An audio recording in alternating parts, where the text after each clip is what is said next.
Hello dear student, हम लोगों के पास एक क्वेश्चन होता है।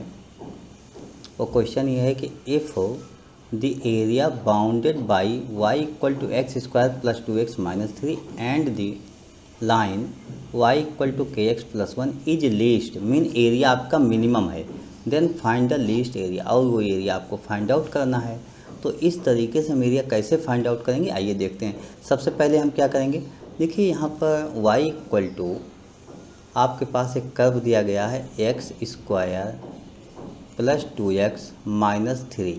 वैसे तो आप ये समझो तो ये पैराबोला है, लेकिन अगर नहीं समझ रहे हो तो इसमें y और x की वैल्यूज पुट कर लेते हैं। जैसे x की वैल्यू मैं 0 पुट कर लूँ तो y इक्वल टू माइनस 3 हो जाएगा, मीन 0 कॉमा माइनस 3 से ये पास हो जाएगा। और y की वैल्यू अगर मैं 0 पुट कर लेता हूँ तो ये हो जाएगा x square plus 2x minus 3 और इक्वल टू 0। इसको सॉल्व किया जाएगा तो ये x plus 3 and x minus 1 equal to 0, x equal to यहाँ से माइनस 3 एंड 1 हो गया। अब हमारे पास जो यहाँ से पॉइंट आ जाएगा माइनस 3 कॉमा 0 1 कॉमा 0 एंड बस ये 2 पॉइंट यहाँ से आया और x इक्वल टू 0। तो ये 3 पॉइंट है, इसी की हेल्प से मैं सॉल्व करूँगा। वैसे मैंने बता दिया कि पैराबोला है, पैराबोला से आप सॉल्व कर सकते हो। आइए पहले एक्सेज बना लेते हैं, उसके बाद इसको सॉल्व करते हैं। तो सबसे पहले मैं एक्सेज बना लेता हूँ। एक्स एक्सेज आपके पास ये हो गया, और ऐसे ही मैंने इस पर वाई एक्सेज भी बना लिया। सबसे पहले हम क्या करेंगे, हम इसके पॉइंट को मेंशन कर लेंगे। पॉइंट आपका क्या है, 0 कॉमा माइनस 3, एक्स की वैल्यू 0 है। पहले ये एक्स एक्सेज हुआ, ये वाई एक्सेज हुआ, तो 0 कॉमा माइनस 3 आपके पास यहाँ कहीं हो जाएगा। 0 कॉमा माइनस 3 एक तो ये हो जाएगा। दूसरा point minus 3 comma 0, minus 3 comma 0 यहाँ पर ले लेते हैं। और एक पॉइंट और आपका हो जाता है 1 कॉमा 0। अच्छा, इसको हम डिफ्रेंशिएट करके देखेंगे कि हमें ये टर्निंग पॉइंट कहाँ पर 0 मिला है। तो इसी को अगर मैं डिफ्रेंशिएट करूँ, वैसे आपको पैराबोला की क्वेश्चन बनाने अगर आ जाए तो ज़्यादा अच्छा है। तो dy बाई डी एक्स क्या होगा, 2x प्लस 2 ये हो जाएगा, और इसको 0 पुट कर लूँ तो x इक्वल टू माइनस 1 आ जाएगा। x इक्वल टू जो माइनस 1 है यहीं पर ही जाके x एक्सेस के पैरेलल होगा। इसका मतलब ये पॉइंट यहाँ कहीं होगा। x की वैल्यू माइनस 1 पुट करूँ तो y की रेस्पेक्टिव वैल्यू आ जाएगी, लेकिन मुझे वो निकालने की ज़रूरत नहीं। यहाँ पर यानी इसके मतलब हुआ कि यहीं से आपका एक पैरेलल लाइन होगी, यहीं से आपका टर्निंग पॉइंट हो जाएगा इस ग्राफ का। तो आपका ग्राफ यहाँ से कैसे बनेगा, यहाँ से ग्राफ आपका ऐसे कुछ बनता हुआ दिखेगा, इस तरीके से बनता हुआ निकल जाएगा। और इधर भी आपका ग्राफ माइनस 3 कॉमा 0 से कट होते हुए जा रहा था, तो ये ऐसे आएगा और इस तरीके से आपका ग्राफ यहाँ पर निकलता हुआ चला जाएगा। तो ये पैराबोला आपका बन गया, और इसका हमें कोई यूज नहीं है, इसलिए इसको हटा देते हैं। अच्छा, ये कोई ऐसा नहीं है कि ये फिक्स मैंने ग्राफ बनाया है, इसको स्केल पर तो लिया नहीं, ऐसे आपको बना लेना है। सेकंड आपके पास क्या होता है, सेकंड देखिए y equal to k x plus 1 होता है। y equal to k x plus 1 अगर इतना लिखा जाए, देखिए x का मल्टीपल आपको नहीं मालूम है, इसलिए आप इसका स्लोप तो नहीं एग्जैक्ट बता सकते हो, आप एग्जैक्ट नहीं बता सकते हो। लेकिन x की वैल्यू 0 होगा तो y की वैल्यू माइनस 1 हो जाएगी, y की वैल्यू 1 हो जाएगी, ये आपको मालूम है। तो y की वैल्यू 1 होगी, ये हमें मालूम है। तो इसका मतलब हुआ यहाँ से होकर आपका ग्राफ ये पास होगा, यानी लाइन यहीं से पास होगी। तो यहाँ से पास होने वाली एक मैं लाइन बना लेता हूँ, कोई भी लाइन बना लेता हूँ, ऐसे लाइन बना लिया जाता है। देखिए यहाँ पर आप एरिया निकालना होगा, तो एरिया आपको कौन से पोर्शन का निकालना है, जो दोनों से बाउंड हो रहा है। जो दोनों से बाउंड हो रहा है इसका मतलब इस पोर्शन की एरिया आपको निकालना है ऑलरेडी ये। लेकिन आप इस पोर्शन की एरिया निकालोगे तो आपको लिमिट चाहिए, और लिमिट कहाँ से चाहिए, यहाँ जहाँ भी ये दोनों कट कर रहे हैं, एक्सेज दोनों एक दूसरे को कर्व कट कर रहे हैं, वही पॉइंट आपकी लिमिट x1 x2 होनी चाहिए। तो इसको हम x1 x2 बोल भी देते हैं कि लेट ये x1 पर कट किया और x2 पर कट किया। हाँ, एक काम और करते हैं, माइनस 3 0 मैंने जो लिखा उसको हटा देते हैं, उसका कोई बहुत यूज अभी नहीं है। मैं इसको x1 x2 नोट कर लेता हूँ, तो x1 बोल देते हैं और इस पॉइंट को अपने x2 बोल देते हैं। तो x1 x2 के बीच की एरिया निकालना है। अपर आपकी लाइन है तो आप एरिया जो लिखोगे, एरिया इक्वल टू इंटीग्रेशन, आप सबसे पहले आप लाइन का इक्वेशन लिखोगे y1 माइनस y2, यही होता है आपका area. y1 minus y2 dx, ऐसा डिफरेंस करके निकाल सकते हो।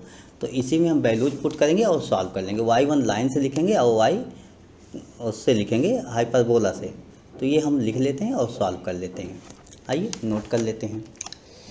क्या नोट करेंगे, इंटीग्रेशन ऑफ y1 की आपके पास वैल्यू है मीन y1, इसको लेंगे, लाइन को पहले आप लोगे kx प्लस 1 kx प्लस 1 और माइनस साइन लगा के आप जो आपके पास पैराबोला है x square plus 2x minus 3, इसको नोट करोगे और यहाँ पर dx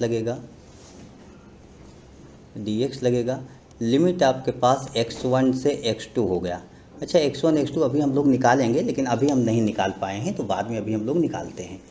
x1 x2 आ गया। आइए इसका इंटीग्रेशन कर लेते हैं, उसके बाद देखते हैं कैसे निकाला जाएगा। यहाँ पर कोशिश करते हैं सबसे पहले इसको सॉल्व करने की। जब इसको सॉल्व करोगे, सिंपल सा इंटीग्रेशन का क्वेश्चन हो गया। लिमिट हमारे पास x1 से x2 हो जाएगा और ये kx हुआ। यहाँ पर याद ध्यान दीजिए, kx यहाँ पर है, 2x यहाँ पर है। अगर मैं x कॉमन ले लूँ तो ये k माइनस 2 हो जाएगा, k माइनस 2 इंटू एक्स हो जाएगा। माइनस एक्स स्क्वायर भी होगा, माइनस एक्स स्क्वायर 1 प्लस 3 4 हो जाएगा और dx हो जाएगा। इस तरीके से आपने नोट कर लिया। देखिए यहाँ पर इसका इंटीग्रेशन अब हम करेंगे तो k माइनस 2 यहाँ पर तो कोई चेंजिंग नहीं होगी, लेकिन x dx है तो ये एक्स स्क्वायर बाई 2 हो जाएगा, माइनस एक्स क्यूब बाई 3 हो जाएगा, प्लस 4x हो जाएगा और इसकी जो लिमिट होगी x1 से x2 होगी। अच्छा, लिमिट की कंडीशन क्या होती है कि पहले मैं अपर वैल्यू पुट करूँ, माइनस करके लोअर वैल्यू पुट करूँ। तो k माइनस 2, अच्छा ये मल्टीपल तो कहीं चेंज होने वाला नहीं, k माइनस 2 अपॉन 2, तो हम अपर वैल्यू माइनस लोअर वैल्यू। तो यहाँ पर होगा x2 का स्क्वायर माइनस x1 का स्क्वायर। इसको डायरेक्ट भी पुट किया जा सकता है ऐसे, माइनस 1/3। यहाँ पर होगा x2 का क्यूब माइनस x1 का क्यूब, दिस प्लस 4 लिख के x2 माइनस x1, इस तरीके से लिखेंगे। देखिए यहाँ पर अगर हम कुछ कर सकते हैं तो x2 माइनस x1 को कॉमन ले सकते हैं, इससे ज़्यादा कुछ नहीं कर सकते। तो आइए थोड़ा सा कॉमन ले लेते हैं, उसके बाद आगे देखेंगे क्या रिजल्ट होगा। यहाँ पर हम कॉमन लेते हैं x2 माइनस x1, ये कॉमन ले लिया। ये कॉमन लेते ही हमारे पास आ गया k माइनस 2, यहाँ पर x2 plus x1 divided by 2 minus, देखिए यहाँ पर x2 cube minus x1 cube है, तो a cube minus b cube, इसका फार्मूला आपको लिखना होगा।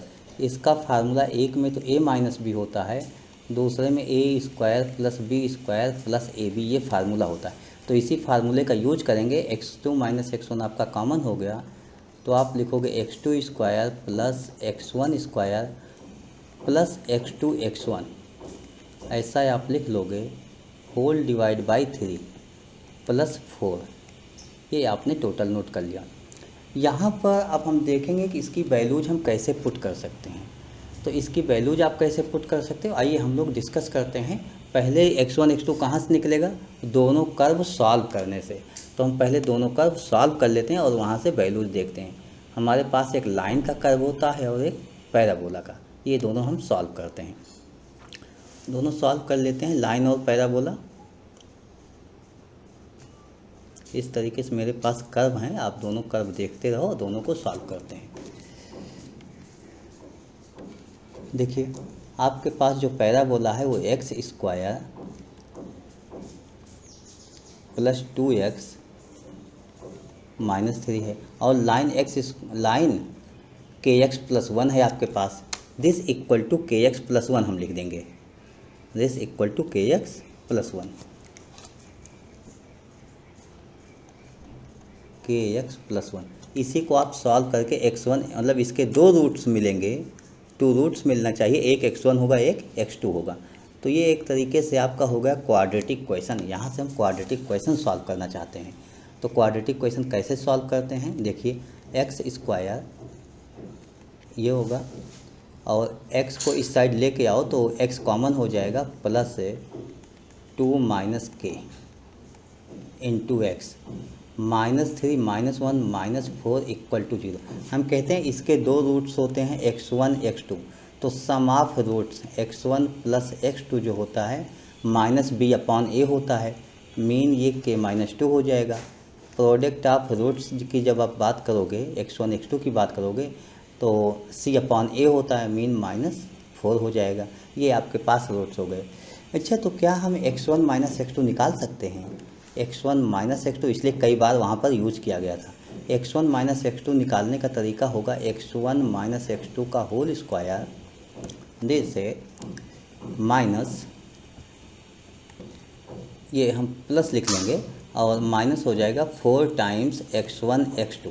देखिए जब इसको आप सॉल्व करोगे तो x1 x2 का होल स्क्वायर आ जाएगा, x1 माइनस x2 का होल स्क्वायर, बाद में हम लोग अंडर रूट इसका कर लेते हैं। तो x1 प्लस x2 k-2 का होल स्क्वायर, k-2 का होल स्क्वायर -4, और x1 x2 की वैल्यू -4 भी होती है, 4 टाइम्स x1 x2। तो ये होगा k-2 होल स्क्वायर प्लस 16, ये x1 माइनस x2 का होल स्क्वायर आ गया। और जब x1 माइनस x2 की वैल्यू करेंगे तो ये अंडर रूट में आ गया, मीन x1 माइनस x2 को k-2 होल स्क्वायर प्लस 16 लिखा जा सकता है। तो इसी वैल्यूज को वहाँ हम सब्स्टिट्यूट कर लेते हैं, k-2 का होल स्क्वायर प्लस 16। यहाँ पर हम वैल्यूज पुट करते हैं, k-2 होल स्क्वायर प्लस 16, और ये भी आपका अंडर रूट में होगा, this bracket close, k-2 x2 plus x1 2 minus k होता है अपॉन 2 माइनस, यहाँ पर हम देखें तो हम ऐसे डायरेक्ट नहीं निकाल सकते, तो x1 प्लस x2 का होल स्क्वायर ये हो जाएगा, और यहाँ पर x1 प्लस x2 का होल स्क्वायर जैसे करें तो 2 टाइम होना चाहिए था, तो माइनस x1 x2 कर लेते हैं, अपॉन 3 रहेगा और प्लस 4 हो जाएगा। इस तरीके से हम लिख सकते हैं। अब अगले स्टेप में आते हैं, दिस इक्वल टू हम लोग लिखते हैं अंडर रूट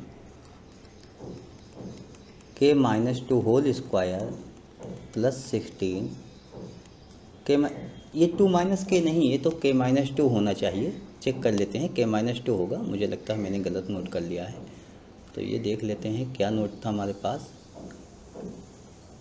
जी हाँ, x1 प्लस x2 की वैल्यू आप लोग ये देखिए k-2 है, तो k-2 ही मुझे लिखना चाहिए था, x1 x2 की वैल्यू -4 है, तो k-2 होगा। आइए नोट कर लेते हैं, तो थोड़ा सा चेंज होगा, ये k-2 होना चाहिए, तो इसको चेंज कर लेते हैं k-2, k-2। अगले स्टेप में हम यहाँ लिखेंगे k-2 का होल स्क्वायर अपॉन 2 माइनस, ये k-2 होल स्क्वायर माइनस, इसका -4 होता है तो ये +4 हो जाएगा अपॉन 3 + 4। इस तरीके से इसको सॉल्व करेंगे, अंडर रूट हो जाएगा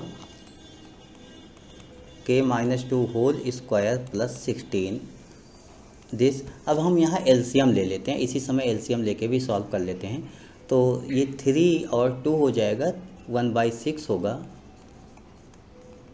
k-2 होल स्क्वायर। देखिए ये माइनस साइन लगा हुआ है, इस माइनस साइन के साथ इसका मल्टीपल हो जाएगा तो माइनस हो जाएगा, ये -4/3 हो जाएगा, -4/3 + 4। यहाँ पर याद रखिए अभी मैंने क्या किया था, सिर्फ इन दोनों का किया था, k-2 और k-2 स्क्वायर अपॉन 3, ये 4 का भी रह गया, तो इसको हम अलग से एलसीएम लेके सॉल्व करेंगे। आइए इसके बाद हम नेक्स्ट स्टेप को प्रोसीड करते हैं। मतलब सिंपल सा कैलकुलेशन है आपके पास, k-2 अंडर रूट k-2 का होल स्क्वायर प्लस 16 और bracket k-2 whole square minus, देखिए यहाँ पे 3 4 जा 12 -4 8, तो ये 8/3 होगा, 8/3 होगा, दिस 8/3 दिस अपॉन 6 हुआ, अगले स्टेप में एलसीएम लेके सॉल्व कर लेते हैं। k-2 whole square plus 16, this under root है, अंडर रूट का मतलब 1/2 होता है, into k-2 whole square plus ये 8 2 जा ये भी 16 हो गया, बट दिस ऐसे होगा, अपॉन 6 हो जाएगा। इन दोनों को अगर हम एक साथ देखें तो 1/6 होगा, k-2 का स्क्वायर प्लस 16। देखिए यहाँ पर ये स्टेप तो सेम टू सेम मैच कर रहे हैं, लेकिन यहाँ पर 1 पावर है तो यहाँ पर 1/2 पावर है, तो ये दोनों पावर हम ऐड कर लेते हैं, 1/2 1 3/2 हो जाएगा, तो इसकी पावर टोटल की 3/2 हो जाएगा। अच्छा, आप ये जानते हो कि एरिया लीस्ट होगी, इसका मतलब हुआ कि एरिया लीस्ट के लिए ये वैल्यू मिनिमम हो जाए। ये वैल्यू मिनिमम कब होगी? जब के की वैल्यू 2 हो जाए, 0 हो जाए, तो ये 0 हो जाए। मीन लीस्ट के लिए for least area k-2 equal to 0। आपको k-2 को 0 रखना चाहिए, तो k-2 को 0 रख देते हैं और आप ये 0 रखते रहिएगा।